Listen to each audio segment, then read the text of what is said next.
Hello viewers, আসসালামু আলাইকুম। সুন্দর ভাইরাল এই সানফ্লাওয়ার বর্ডারলাইন ডিজাইনটি সেলাই করার জন্য আমি 4 নাল পরিমাণ কাঠালি কালারের সুতি লাচি সুতা নিয়েছি।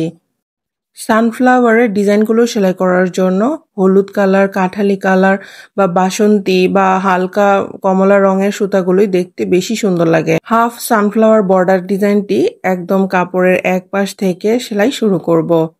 খুবই কাছাকাছি করে পাপড়িগুলো সেলাই করলে দেখতে অনেক বেশি সুন্দর লাগবে। লেজি ডিজি 4 দিয়ে পাপড়িগুলো সেলাই করার কারণে দেখতেও সুন্দর লাগছে এবং ডিজাইনটি সেলাই করতেও খুবই অল্প সময় লেগেছে। লেজি ডিজি 4 দিয়ে সানফ্লাওয়ার ডিজাইনটি সেলাই করার সময় খেয়াল রাখতে হবে যেন প্রতিটা 4 এর দূরত্ব এবং সাইজ সমান থাকে।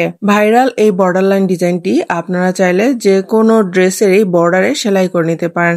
গলা, হাতা বা কামিজের নিচের বা প্যান্টের নিচের দিকটাতে, সেলাইয়ের দিকটাতে এই সানফ্লাওয়ার ডিজাইনটি সেলাই করে নিতে পারেন। এছাড়া বেবি ড্রেসেও কিন্তু অনেক বেশি সুন্দর লাগবে। একটু কাছাকাছি এবং সবগুলো পাপড়ি সমান রেখে ফুলের পাপড়িগুলো সেলাই করে নিয়েছি।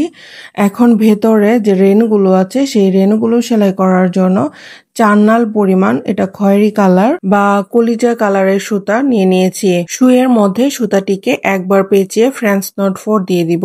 যেহেতু এখানে 4 নাল পরিমাণ সুতা নিয়েছি, সুতার পরিমাণটা একটু বেশি, তাই একবার পেঁচ দিলেই কিন্তু অনেকটা সুন্দর একটা ফ্রেঞ্চ নট 4 হচ্ছে। ফুলের রেণু সেলাই করার জন্য ফ্রেঞ্চ নট 4 থেকে আর সুন্দর 4 হতেই পারে না। তো আপনাদের কাছে কি মতামত অবশ্যই আমাকে সেটা কমেন্টস করে জানাতে ভুলবেন না। প্রথমে পাপড়ির সাইডের দিকটাতে আমি একটা একটা করে ফ্রেঞ্চ নট 4 দিয়ে দিব, তারপর মাঝখানে যে ফাঁকা জায়গাগুলো থাকবে সেখানেও ফ্রেঞ্চ নট 4 দিয়ে দিব।